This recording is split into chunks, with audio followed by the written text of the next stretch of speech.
जैसा कि पिछले लेक्चर में हमने आपको बताया था कि कॉजेटिव वर्ब वो वर्ब होते हैं जिसमें कोई एक आदमी एक काम किसी दूसरे आदमी से करवाता है। यहाँ पर हमने दोनों उसकी जो शक्लें हैं वो आपको बताई हैं। दोनों प्रकार के सेंटेंस बन सकते हैं। यहाँ पर देखिए, मैं उससे झूठ बुलवाता हूँ, आई मेक हिम लाई। और इसी बात को दूसरे तरीके से अगर काम करवाने वाला गायब हो जाए, खाली ये दिया हो, प्रैक्टिकल लाइफ में इसका इस्तेमाल बहुत होता है। जैसे कहा जाए कि उससे झूठ बुलवाया गया था, इसमें देखिए बुलवाने वाला गायब है। कहा जाए मुझसे इस्तीफ़ा दिलवाया गया था, तो यहाँ पर आ जाएगा I was made to resign. इसलिए हमने तीनों एग्जाम्पल यहाँ पर आपके सामने लिए हैं ताकि आपको समझने में तीनों टेंस में परेशानी ना हो। यहाँ देखिए दूसरा एग्जाम्पल है, उसने मुझे हंसाया था। यहाँ पर जो काम कोई आदमी आपसे करवा रहा है उसका वर्ब यहाँ रख दिए।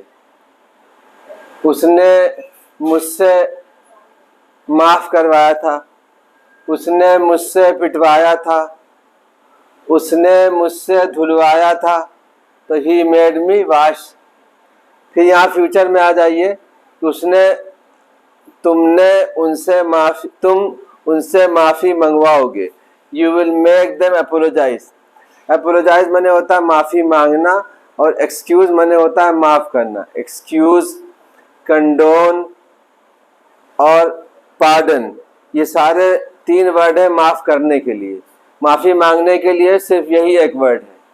यहाँ एक ग्रामर पॉइंट भी है कि जिससे माफ़ी मंगवाई जाएगी उससे पहले टू भी आएगा। खैर अभी वो रेलिवेंट नहीं है, इसलिए हम उसको नहीं डिस्कस करेंगे। तो यहाँ पर आप देखिए कि उससे मुझे हंसाया गया था, तो I was made to laugh. ठीक है, मुझे रुलाया गया था अगर होता तो I was made to cry. मुझे सुलाया गया था तो I was made to sleep. मुझे दौड़ाया गया था तो I was made to run. इसका निगेटिव भी आप बना सकते हैं। ये स्ट्रक्चर वही है जैसा कि हमने आपको बताया कि बिल्कुल सिंपल इसी स्ट्रक्चर बन रहा है। ये है सब्जेक्ट आपका, और ये पूरा V1 आपने क्रिएट किया है। यहाँ से आपके समझने के लिए बता दें, और फिर एक बार आपको याद दिला दें कि जब कोई वर्ब एक से अधिक शब्दों से मिलकर बनेगा तो परिवर्तन केवल पहले वाले शब्द में होगा। ठीक है, तो इसका पार्ट्स बनेगा तो इसमें सिर्फ ये चेंज हो जाएगा, क्योंकि ये पूरा का पूरा V1 है। ये पूरा एक V1 तैयार हुआ कि झूठ बुलवाना किसी से, उसके लिए है। ठीक है, ठीक इसी तरह से अब आगे आप आएंगे, देखेंगे कि उसने मुझे हंसाया था, तो अब यहाँ पर सिर्फ चेंज इसमें पहले पार्टिकुलर इस मेक में होगा जो पॉजिटिव वर्ब है। अब यहाँ पर आप आ जाइए कि मुझे हंसाया गया था, I was made to laugh. उनसे माफ़ी मंगवाई जाएगी, तो they will be made to apologise. हम आपको कुछ एग्जाम्पल इसके डायरेक्ट करके दिखाते हैं जिसमें आप अपनी चॉइस से कोई भी चीज़ बना सकते हैं। आप लोग कहा जाए कि आरिफ को दौड़ाया जाता है। ठीक है ना, यानी कुछ ऐसा किया जाता है, बच्चों को दौड़ाते हैं, घोड़े दौड़ाते हैं, तो खुद नहीं दौड़ते, तो क्या होगा, कोई भी आप एक नाम ले लें, उससे कोई काम करवाएं। यहाँ पर ले मुकेश को दौड़ाया जाता है, Mukesh is made to run. ठीक है, यहाँ लिख रहे मुकेश को दौड़ाया जाता है। देखिए एक बार हम आपसे फिर वो आपको याद दिला दें कि हमने कहा था जिस भी सेंटेंस में इज एम आर होगा उसका पास बनाने के लिए सिर्फ आप ये जो है हेल्पिंग वर्ब हटा दिए, उसका पास बन जाएगा। मुकेश को दौड़ाया गया था, Mukesh was made to run. Mukesh को दौड़ाया जाएगा, Mukesh will be made to run. इसी तरह से आप जो भी सेंटेंस इसके आगे बनाना चाहते हैं, मुकेश को दौड़ाया जा रहा है, फिर यहाँ पर वो चीज आ जाएगी। इसको दूसरा वर्ड ले लेते हैं, क्या?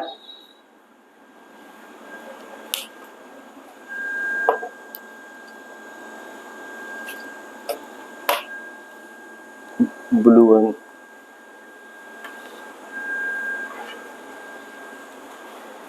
यहाँ पर कहा जाए राजू को, या राजेश ले लेते हैं, Rajesh is being made to help। क्या मतलब हुआ? राजेश से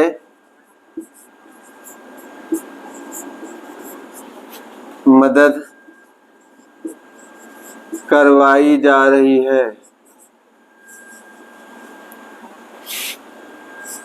करवाई जा रही है। ठीक है, इस तरह से आप जितने भी सेंटेंस चाहे बहुत आसानी से बना सकते हैं।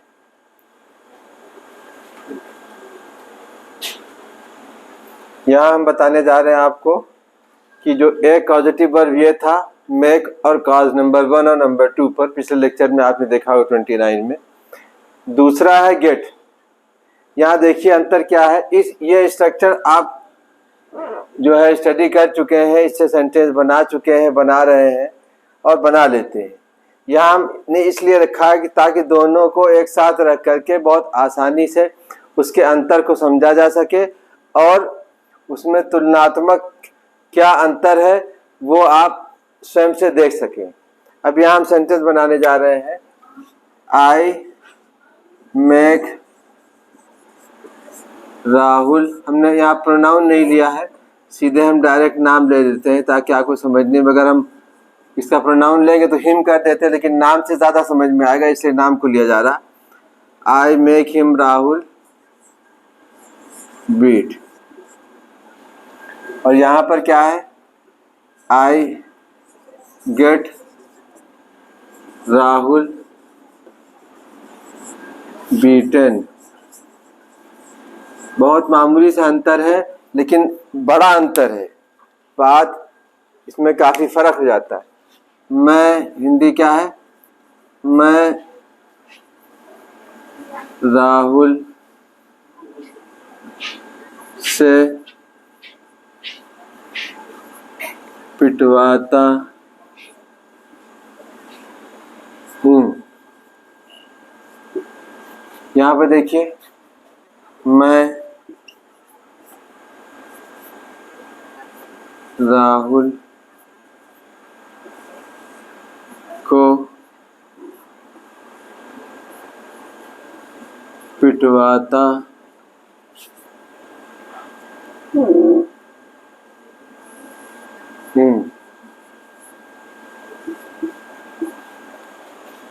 अब आप यहाँ देख रहे हैं कि यहाँ पर ये पीटने का काम ये कर रहे हैं, ठीक है ना, और यहाँ पर ये पीटने वाला काम जो है वो इनके ऊपर हो रहा है, यानी ये पीटे जा रहे हैं। यहाँ ये राहुल पीट रहे हैं, यहाँ राहुल को पीटा जा रहा है।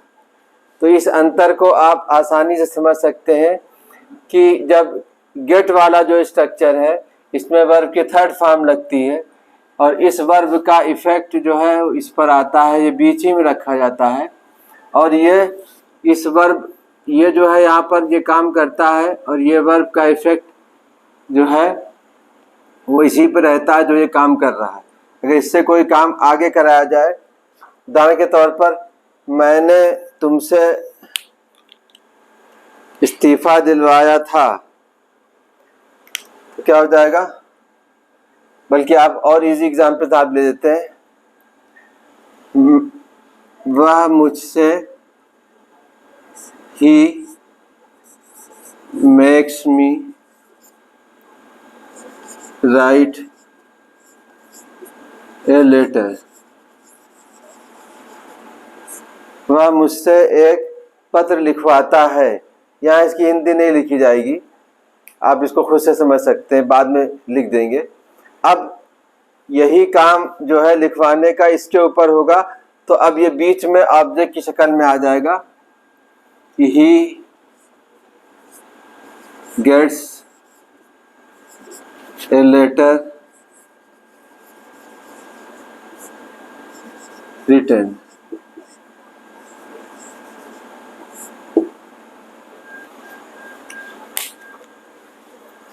यहाँ पर ऑब्जेक्ट हो गया ही मेक्स मी होगा,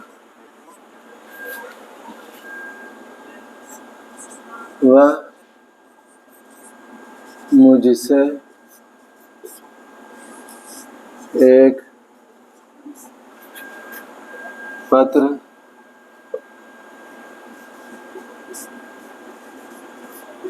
लिखवाता है।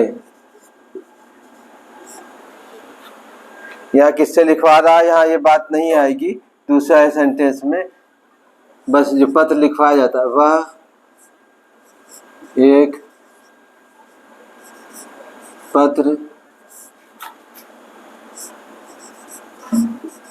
लिखवाता